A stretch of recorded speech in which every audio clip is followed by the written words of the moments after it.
আসুন আজ আমরা জেনে নেই মাত্র এক থলি পানি দিয়ে যেভাবে নবী মুহাম্মদ একটি পুরো কাফেলার তৃষ্ণা নিবারণ করেছিলেন। একবার নবীজি সাল্লাল্লাহু আলাইহি ওয়াসাল্লাম ও তার সাহাবীগণ সফরে ছিলেন। মরুভূমির সফর, সকলেরই প্রচন্ড পানির পিপাসা লেগেছে, পানিও শেষ। কি করা যায়? তারা নবীজিকে জানালেন। নবীজি আলী রাদিয়াল্লাহু আনহু ও আরেকজন সাহাবীকে পাঠালেন পানির খোঁজে। কোথাও পানি নেই। ইতিমধ্যে দেখলেন এক বৃদ্ধা 2 মশক পানি নিয়ে উঠে চলে যাচ্ছে। এই তো পানির সন্ধান পাওয়া গেছে। এই বুড়ির কাছে জিজ্ঞেস করলেই পাওয়া যাবে পানির সন্ধান। কিন্তু হতাশ হলেন যখন বুড়ি বলল, এখান থেকে পানির দূরত্ব 1 দিনের রাস্তা। গতকাল এই সময় আমি পানি নিয়ে রওনা হয়েছি। কি করা যায়? অগত্যা তারা বুড়িকে বললেন, বুড়িমা, আপনি যদি একটু কষ্ট করে আমাদের সাথে আসতেন। তারা বুড়িকে নবীজির কাছে নিয়ে এলেন। নবীজি বুড়ির মশক খুললেন, সেখান থেকে একটি পাত্রে কিছু পানি ঢালা হলো।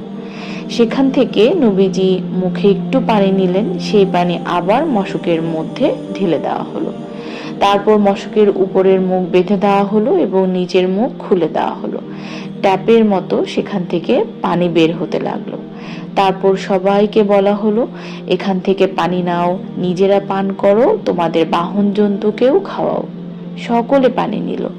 2 মশকে কতটুকু পানি আর থাকে, কিন্তু ওই 2 মশক থেকে কাফেলার সকলে তাদের প্রয়োজন মতো পানি নিল। যেভাবে আমরা কল থেকে পানি নিই, এমনকি সেই পানি থেকে কেউ কেউ গোসলের পানিও নিল। বুড়ি দাঁড়িয়ে দাঁড়িয়ে সব দেখছিল আর অবাক হচ্ছিল। তার আর বিস্ময়ের সীমা রইল না। সামান্য 2টা মশকে আর কতটুকু পানি থাকতে পারে, কিন্তু তার চোখের সামনে এই 2 মশক থেকে শত শত মশক পানি নেওয়া হলো। এদিকে আজব ঘটনা।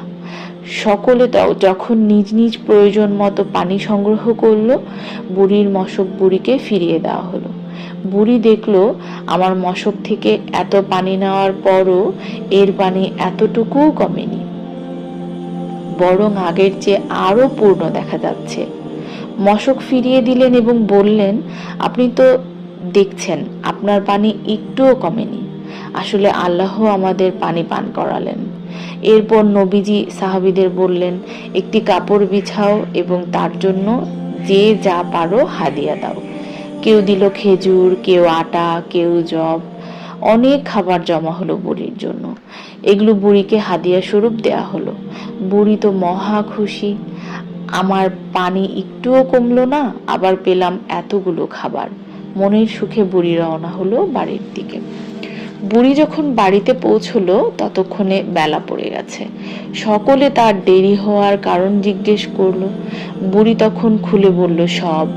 মোহাম্মদ নামের যে লোকটা নিজ বাপদাদার ধর্ম ত্যাগ করেছে, 2 জন লোক আমাকে তার কাছে নিয়ে গেল। তারপর ঘটলো আজব এ ঘটনা। সকলে তো শুনে তাজ্জব। বুড়ি বলল, আল্লাহর কসম, আমার সব দেখে মনে হয়েছে সে হয়তো পৃথিবীর সবচেয়ে বড় জাদুকর, অথবা সত্যই সে আল্লাহর প্রেরিত রাসূল। এরপর থেকে মুসলিমরা ওই বৃদ্ধার এলাকার আশপাশের এলাকায় অভিযান চালাতো, কিন্তু বুড়ির এলাকায় আক্রমণ করতো না। এ দেখে বুড়ি নিজ কওমকে বলল, আমার মনে হচ্ছে তারা ইচ্ছাকৃতভাবে তোমাদের এড়িয়ে যাচ্ছে, তোমাদের উপর আক্রমণ করছে না। তোমরা ভেবে দেখো ইসলাম গ্রহণ করবে কিনা। তার কথায় সবাই রাজি হয়ে গেল এবং ইসলামের ছায়াতলে আশ্রয় নিল। সহিহ বুখারী হাদিস 344।